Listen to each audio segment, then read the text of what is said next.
the social network. I'm Neha Khanna. It's a story that's grabbing not just national headlines but also has people around the world looking closely and very anxiously, and the social media buzzing. Cyclone Phailin is closing in, expected to make landfall in Andhra Pradesh and Odisha tomorrow evening. It's been upgraded to the level of very severe. It's been described as the biggest cyclone to hit India in years. Many are even drawing parallels with Hurricane Katrina that hit the US, causing widespread damage. So on the social network today, we're asking, social media and the storm Phailin. Could Phailin prove to be India's Katrina? And what role is the social media playing in creating awareness, and has it stolen a march over the official government agencies in that respect? You can send us your comments, questions and feedback to tsn@ndtv.com. We'll carry your tweets through the length of the show.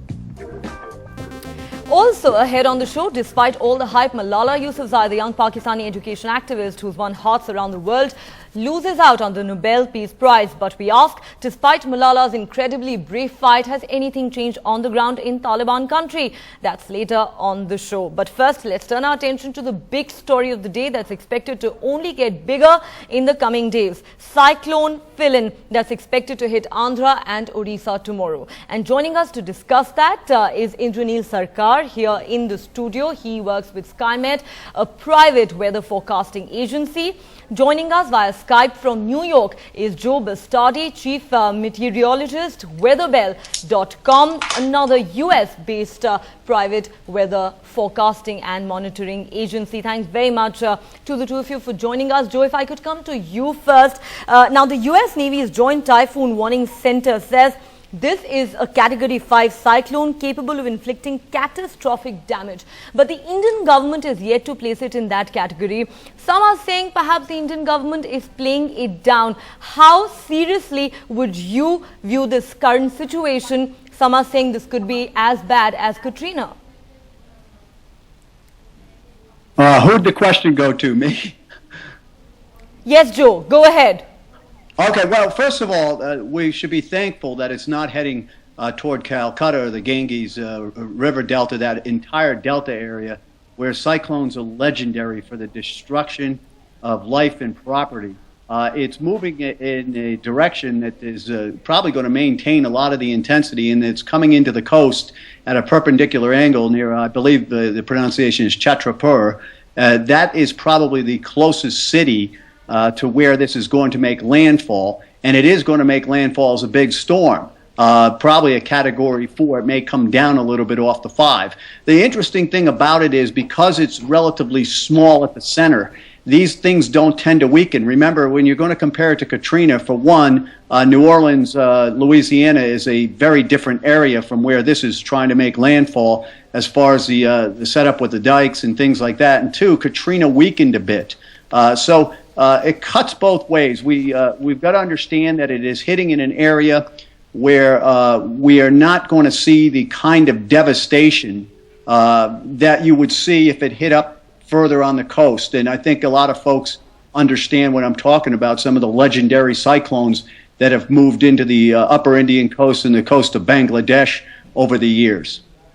Right, Joe, stay with us. We will come back to you in just a bit. Let me now go across to my other guest, Indranil from SkyMet, who now joins us here in the Delhi studio. Indranil, what about the role of the social media and all of this? We've seen the social media, especially Twitter, buzzing with information largely sourced from foreign agencies. Yeah. And in a situation like this, when everyone's talking about Cyclone Phailin, you actually have a situation where the National Disaster Management Authority last posted a tweet on its Twitter handle 2 days ago, and absolutely nothing on this cyclone.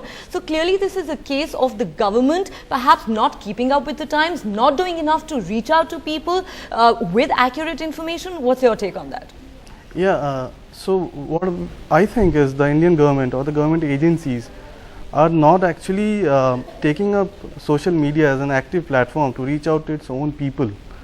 Today, like if you put something on Twitter or Facebook, it reaches out to the masses in no time.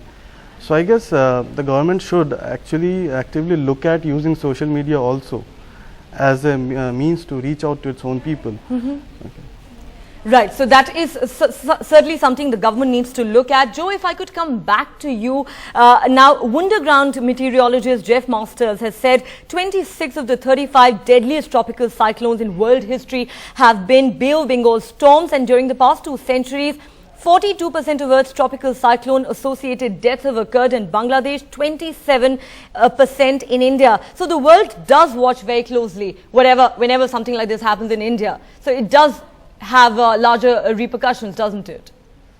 Oh my goodness, yes. And I want to make something clear. This had a rapid feedback intensification a couple nights ago. In fact, my colleague here at Weather Pal, who may be the foremost tropical meteorologist that I've seen at his age, Dr. Ryan Mao, he's hardly even 30 years old, was just on the social media networks, just constantly banging away at this, at how fast this was intensifying.